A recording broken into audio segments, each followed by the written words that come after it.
Hey, what's up guys, it's Darius, and welcome to the never-ending battle of Apple versus Samsung in its newest iteration, iPhone 11 versus Galaxy S10. I think this is quite a good comparison because while in fact there are better models available, Galaxy Note 10 and iPhone 11 Pro respectively, in my experience, the main driving factor when you're purchasing a new phone is price. iPhone 11 starts at $700 and Galaxy S10 is around the same, depending on your location, so they're both reasonably priced high-end devices. First, let's have a look at the hardware. Both have a very high-end glass and metal build.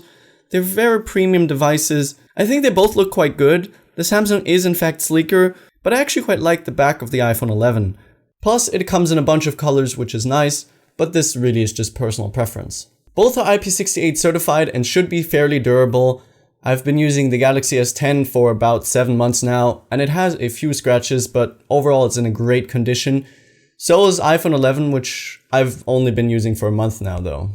They are quite slippery and collect smudges and fingerprints, but it's quite a bit worse on the Galaxy. iPhone 11 is wider, a little taller, quite a bit heavier, and get this, thicker than the Samsung. The body is more rounded, which makes it more ergonomic. However, Galaxy S10 was more comfortable in my hand since it's narrower, and I also quite like the curved back.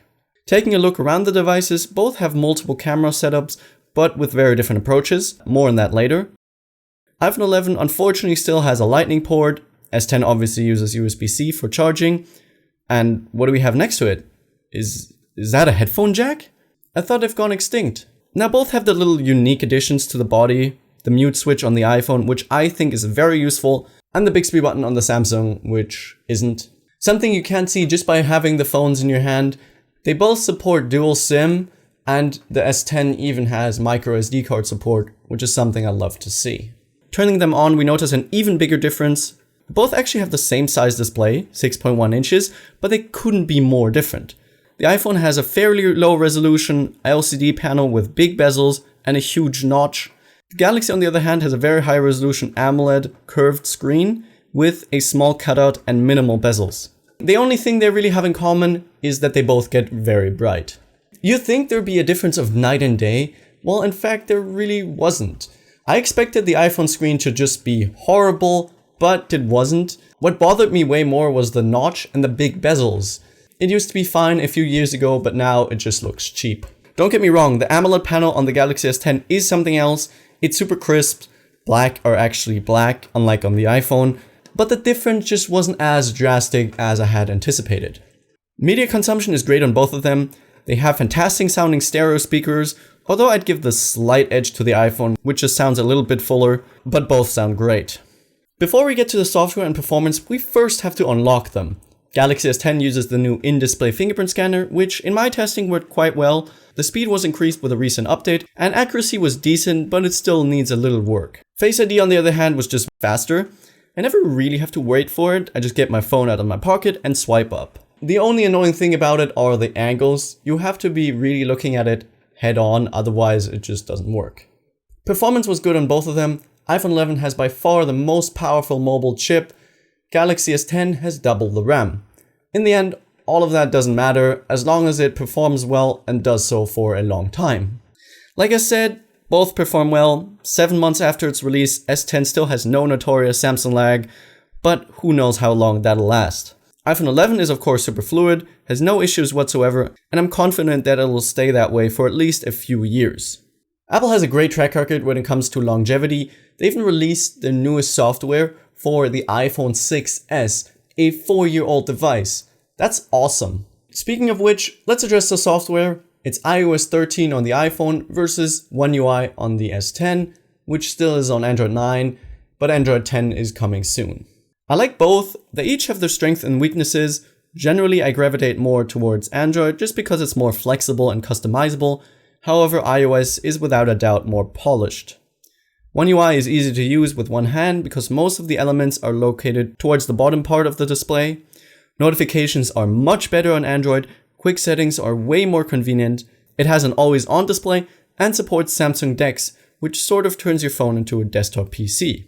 iOS is thought to be simpler to use, the gesture navigation is miles better, and the UI for the most part is very intuitive. I also love that it reveals your notifications when you glance at it and it recognizes your face. By the way, both have a dark mode if you're into that, which actually will save you a little bit of battery on the S10 thanks to its OLED panel. Nevertheless, in terms of battery life, the iPhone definitely has the upper hand. Don't get me wrong, Galaxy S10 still lasts me through a regular day, but that's about it. With iPhone 11, I can easily end the day with plenty to spare.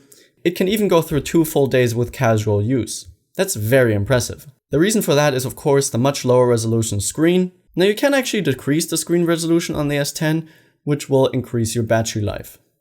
Both support fast charging. iPhone 11 sadly doesn't come with one in the box, and it still uses Lightning for charging, which is a bummer. They both also have wireless charging. Galaxy S10 even has reverse wireless charging, so you could charge an iPhone using a Galaxy.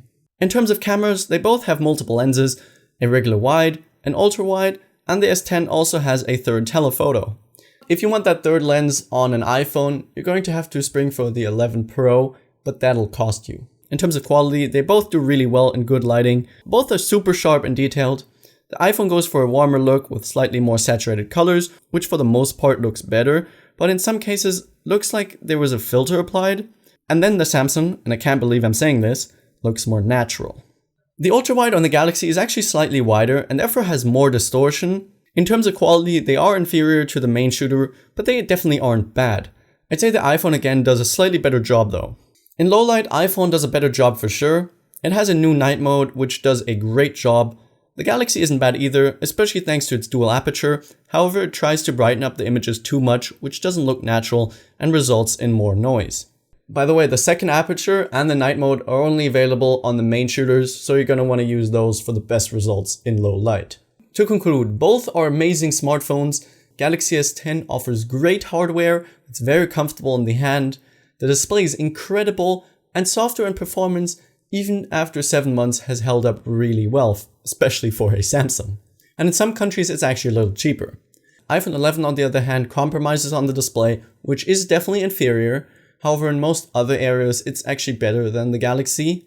It has better battery life, better cameras, although it does lack that third telephoto. Longevity is definitely going to be better, and you're getting the Apple ecosystem. In the end, it just comes down to the display and software. If you really care about your screen and don't like iOS or just prefer Android, go for the S10. It's a great smartphone. You will be very happy with it. Otherwise, I recommend going for the iPhone.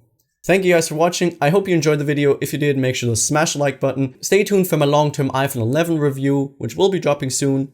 Make sure you're subscribed and you've hit the bell to not miss that. And I'll see you guys in the next one. Bye.